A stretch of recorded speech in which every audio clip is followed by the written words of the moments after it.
4차 산업혁명 시대에 걸맞는 경찰 활동 중에서 이제 경찰이 분야별로 도입이 필요한 기술에 대해서 한번 제가 좀 생각을 해봤습니다. 과연 어떤 것이 필요할까요? 어떠한 시스템, 어떠한 혁신적인 기술을 도입하면 경찰 업무를 효율적으로 수행하는 데 도움이 될까요? 여러분도 같이 한번 생각해 보시죠. 제가 먼저 생활안전 업무, 지구대 발수 업무를 중심으로 한번 생각해 봤습니다.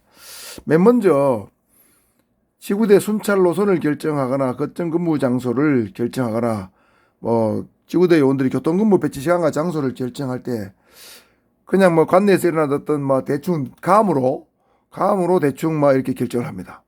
근데 그런 것보다는 빅데이터 분석을 통해 가지고 예를 들면 1년이면 1년, 2년이면 2년 일정한 기간을 정해서 우리 지역에서 어떠한 곳에 가장 범죄가 많이 발생했는가, 어디가 가장 위험했는가, 침입절도 가장 많이 발생한 장소, 그다음에 교통사고 가장 많이 발생한 장소, 이런 것들을 빅데이터 분석을 통해서 정하는 것이 좋지 않겠는가, 이런 생각을 해봤습니다. 자, 빅데이터를 이용하는 방법이죠. 두 번째는 미아 실종자, 자살 기도자가 굉장히 많습니다. 지금 우리나라의 자살 기도자가 작년 통계 2019년도 통계를 보면 13,800명입니다. 그런데 교통사고로 인한 사망자는 3,300명밖에 안 됩니다.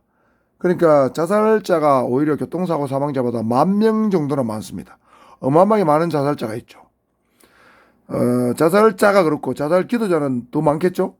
그 다음에 미아 실종자도 굉장히 많이 발생하는데, 이러한 사람들 효율적으로 찾기 위해서는 지금은 휴대폰 위치 추적을 통해서 하지만 휴대폰을 안 갖고 있는 경우도 있을 수 있고, 또 휴대폰 같은 경우는 어떤 배터리가 다 떨어지게 되면 안 되게 되죠. 추적이 안 되게 되죠. 그래서 위치 추적 기능이 내장된 각종 신분증, 예를 들면 주민등록증, 운전면허증, 국가자격증, 여권 이런 것을 만들어서 이제 보급하는 그런 시스템, 이런 걸 필요할 것 같고요. 그 다음에 미성년자 같은 경우는 신분증이 없지 않습니까? 주민등록이 없으니까 미성년자용 어떤 신분증 시스템, 위치 추적 기능이 내장된 신분증 시스템, 이런 것들을 좀 만들면은 특히 어린이 미아 차량들이 굉장히 효과적일 것이다, 이런 생각이 좀 들고요.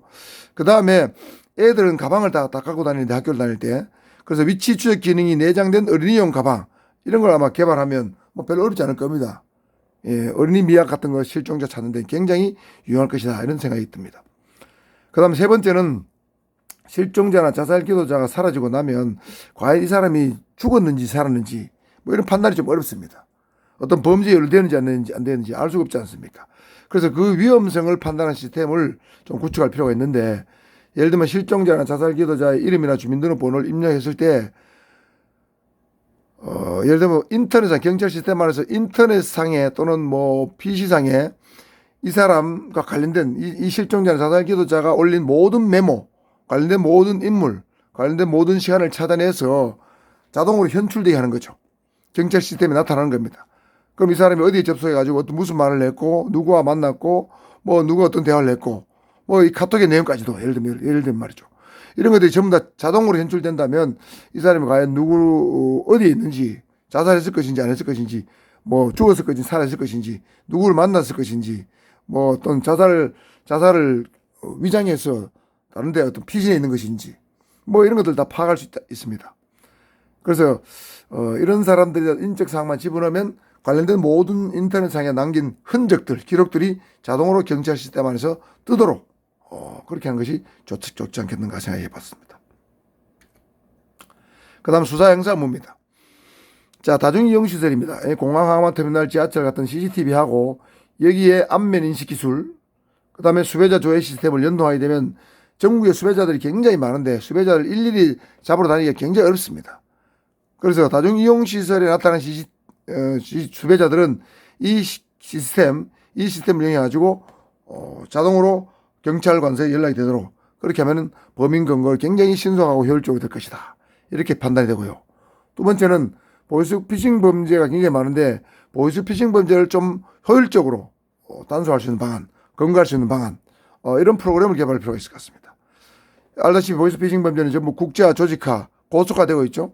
심지어는 중국 조직이었는데 대한민국의 사람들도 굉장히 지금 일부 조직원으로 구성을 가미하고 있습니다. 구성원에 이제 가입을 하고 있는데, 그래서 보이스피싱 관련 범죄 데이터를 전부 다 전산으로 입력을 전부 해두고, 그 다음에 동일 보이스피싱 조직 사건에 대해서는, 어떤 데이터를 입력하게 되면, 예를 들면 피해자가 신고를 하게 되면, 모든 어떤 그 경찰 데이터에서 관련 보이스피싱 조직 사건들이 전부 뜨도록, 예를 들면 뭐 보이스피싱 조직은 전국적으로 움직이는데, 돈을 찾는 거는 주로 안산에서 찾고, 범죄 조직은 주로 중국에서, 콜센터는 중국에 운영을 하고, 그 다음 현금 인출책들은 뭐 주로 안산에 있거나, 어떤 외국인 노동자가 많은 도시에 많습니다. 있고, 그 다음에 카드를 카드나 통장을 발급받아가지고 하는 그런 조직들은 또 따로 있어가지고 퀵 서비스 조직을 이용하고, 뭐 이렇게 되다 보니까 굉장히 점조직 형태로 운영되니까 보이스피싱 범죄 조직을 일망타진하기가 굉장히 어렵습니다.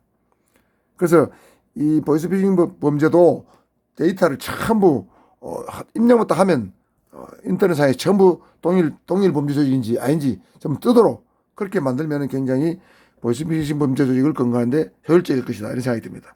지금 각 지방경찰청마다 보이스피싱 범죄 전담 팀이 뭐 한 2개 팀, 3개 팀 정도 만들어져 있는데, 이 한 건 수사하는데 굉장히 많은 시간이 걸립니다.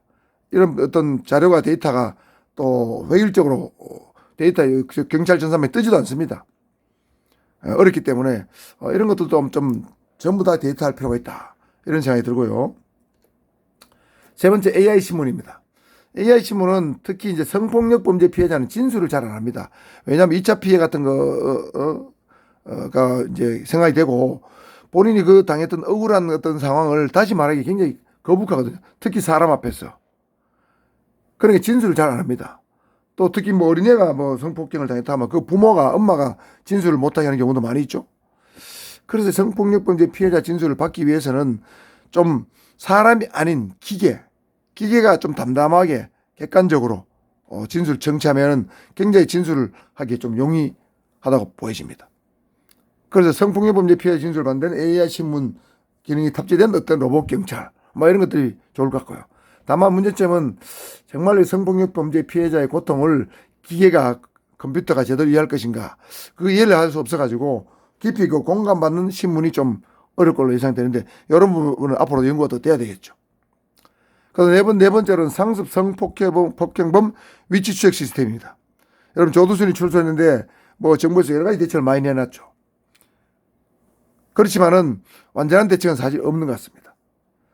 자, 그래서 조두순과 같은 놈에게는 신체 내장형 위치 추적 시스템을 강제로 신체 안에 삽입하는 겁니다. 뭐 그렇다면 이제 전자팔찌를 끄고 도망을 간다, 이건 불가능하죠. 신체 내장되어 있기 때문에 의사에 의해서 수술하기 전에는 이걸 꺼낼 수가 없습니다. 다만 이건 인권 침해 소지가 좀 있기 때문에 법률의 개정이 좀 필요하겠죠. 저렇게만 된다면 상습 성폭행법은 실시간으로 언제든지 위치가 추적되기 때문에 굉장히 재벌망대 효율적일 것이다, 이렇게 판단됩니다. 그 다음에 경비 업무입니다. 집회 시위인데 불법 집회 시위 주동자 신원 확인 자동화 시스템입니다. 현재 불법 집회 시위 또는 폭력 집회 시위를 한 사람들이 신원 확인이 굉장히 어렵습니다. 체증조와 카메라 가지고 찍어서 이거를 신원 판독 시스템하고 결합시켜서 하고 있는데, 뭐 그런 것보다는 실시간으로 드론으로 집회 시위 주동자, 폭력을 하는 사람들, 극렬한 폭력하는 사람들만 찍으면 이걸 하고 안면 인식 기술을 결합해서 현장에서 실시간으로 바로 신원이 확인될 수 있도록 그렇게 하면은 굉장히 주모자를 검거하는데, 그다음 나중에 출석 요소 발부해서 수사 체포를 하는데 굉장히 효율적으로 생각됩니다. 또 이런 기술이 도입되게 되면 굉장히 조심하게 되겠죠. 다만 이걸 하락하면 현재 우리 경찰 드론으로는 집회 시위 현장을 채증할 수 없습니다. 왜? 경찰 무인 비행 장치 운영 규칙에 4가지만 촬영할 수도 있는데 거기에 없습니다. 그래서 이 규칙을 개정하지 않으면 불법입니다. 그래서 이걸 규칙을 빨리 경찰청 훈련이지만 개정할 필요가 있다. 그 다음 교통 업무입니다. 먼저 교통량 분석에 따른 신호주기 자동화 시스템이 도입이 필요한데, 여러분 뭐 굉장히 복잡한 사거리를 가게 되면 교통경찰이 신호주기를 조정하거나 수신호로 하고 있는데, 이런 건 아주 낙후된 시스템이죠.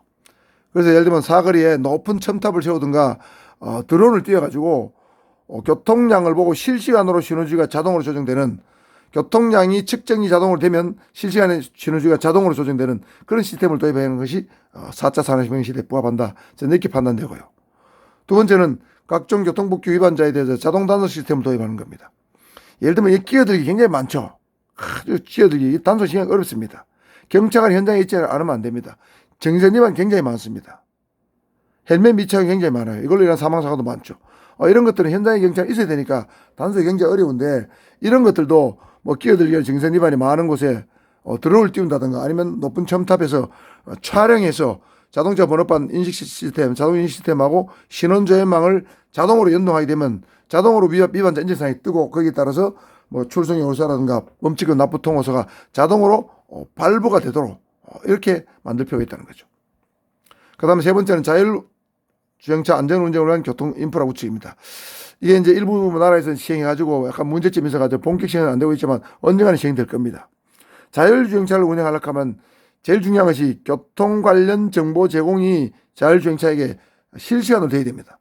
여러분, 뭐 신호주기뿐만 아니고 가동 주변의 차량의 움직임, 사람의 움직임뿐만 아니고 뭐 공사 현장, 뭐 돌발적인 것들이 많죠. 가로수, 이런 것들 모든 교통에 영향을, 안전운전에 영향을 미치는 모든 요소가 DB가 구축돼야 됩니다. 이 DB가 구축돼서 이 DB가 자동으로 자율주행차에 신속하게 상호 정보가 교환돼야 되는 거죠. 그래야만 사고도 안 나면서 안전하게 운행이 가능합니다. 이런 인프라를 빨리 구축할 필요가 있다, 이렇게 생각이 되고요. 다른 분야도 조금 더 있는데 그 부분은 다음 영상에서 이어서 설명하도록 하겠습니다.